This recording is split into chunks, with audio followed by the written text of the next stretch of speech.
All right, so I've got it mounted on the wall. I've got the outside portion mounted. Now I'm going to do a completely unnecessary step. It's necessary for me because of my situation, but I'm not going to go too in depth into it because not everybody has to do this. My issue is on that side of the shop is my breaker box, and the outside unit's over there. And so I need to get power to that unit. While I'm doing this, normally I could just run a 10 gauge wire strand, Romex 10-3, from the power box over here to a smaller box. But I've got enough pieces of equipment over here. As you can see, I've got my bandsaw, my joiner, all kinds of pieces of equipment over here that need electricity. And so I've decided to go all out. I'm actually going to take and put a breaker box and a sub panel right here. So I've got some 6 gauge wire that I'm going to run in conduit because it's got to be double sheathed to a 100 amp box. I am not an electrician. Do not follow me for electrical advice. Follow the code. That's what I do. I go and I look at what I've got, what I can get, what I need, and I find out what the code is for that. This specific wire can only hold 65 amps. It's a THHN. So I'm going to feed this with a 60 amp breaker from my main box. But that's going to give me the 30 amps I need for the MRCOOL. It's going to give me an extra 30 amps that will more than easily run one of these other pieces of equipment. But because it is only single insulated, code says it's got to be double insulated, so I got a second layer of insulation. So I'm actually going to run that up and over and along the ceiling and down right behind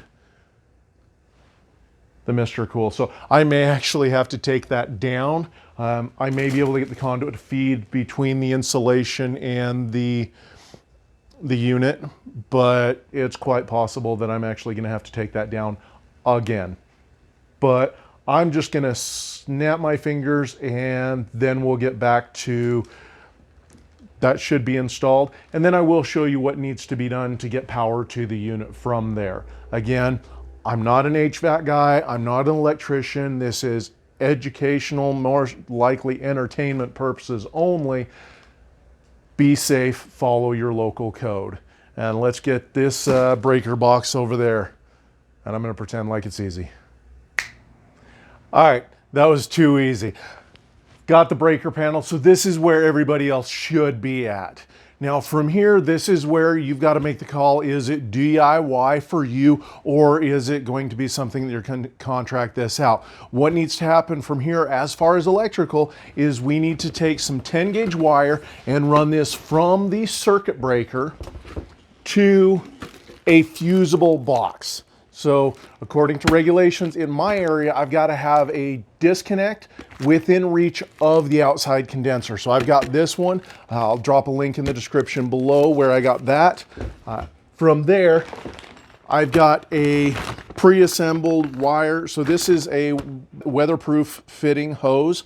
So this is going to go from this box to the outside condenser. And that will complete the electrical part of the wiring. One very important thing I never do wiring without is a meter that's going to tell me if the circuit is live, because I can go and turn the breaker off, but before I touch that circuit, I'm going to test this on a known live source, make sure it beeps, and then I'm going to touch it on a dead wire, make sure that it doesn't before I start doing anything there. Again, I'm not an electrician, but I believe this is DIY if you can look up the codes and figure out what right looks like. And if you don't, I would highly recommend at least getting some guidance from an electrician. So let's finish up this wiring. As you'll notice, I did do the panel. One thing I did do is I put that piece of insulation back in behind the hoses, and I did carve out a little bit right here. I've got to finish carving this out when I do the rest of the line set. But right now I'm going to be working from this box. That's another thing you're going to need is a 30 amp breaker. So this is going to connect here. I'm just going to roll straight through this and maybe throw some subtitles in, but now we can get to work. All right, so here we are at the breaker box. I have not charged this panel yet. It's not hooked up on the other side, but this is a live extension cord. Still going to verify that nothing in here is hot. Make sure nobody came in overnight and hooked something up on me. So always check, make sure you're safe.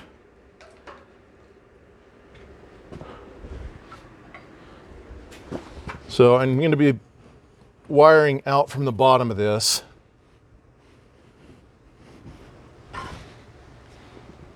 So I need to get this stuff out of the way.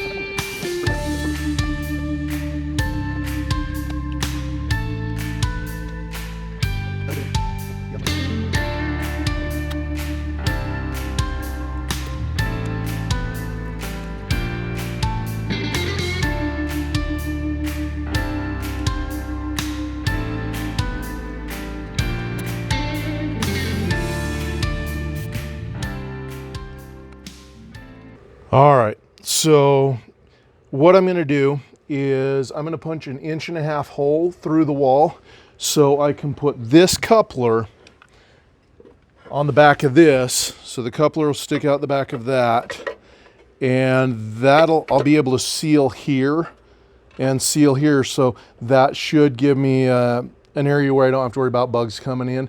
Whereas if I just drill a hole for the wire, then that could cause a problem down the road. This way I can seal that, and still, if I've got to replace the wire or do something else down the road, I can. And then I'll run the wire to the AC unit out of the bottom. So that's where I'm going from here. And if I did my math right, it should line up to where I can put one screw in the stud and then one in the exterior wall.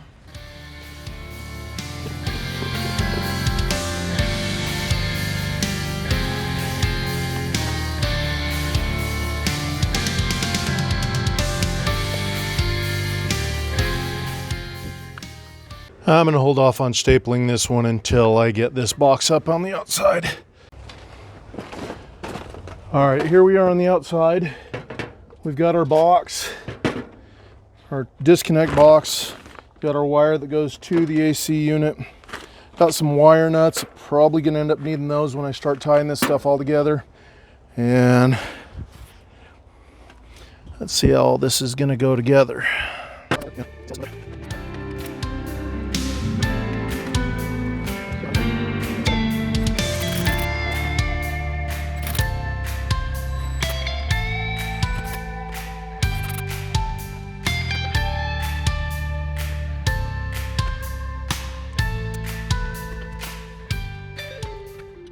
So the idea behind this particular box is twofold. First, it provides an easy access to a complete disconnect of the system. With this out, there is no connectivity between the line and the load, basically. So this disconnects both legs from both legs. So with that pulled out, there is no way that even if everything else in the system is charged, that any power will be able to get to the air conditioner. The other aspect of this particular model, and you can get them either way, is I have two fuses right here. So now I've got 35 amp fuses. Probably going to take this back and get the 30 amps because this is a 30 amp breaker. But the idea is I've got fuses here and a breaker in there, so it's two separate legs of safety. If the fuses catch it first, then the fuse will go out. If the breaker catches it first, it'll go out. And each will trip under different circumstances. These being 35, that 30 amp breaker should trip every time before these. So I need to go back and swap those out. I had just grabbed the wrong ones. All right, so that gives two there. And so it connects the line and then it goes through this, and then it goes through the fuses to the 2 loads. So the load is going to go to the air conditioner itself.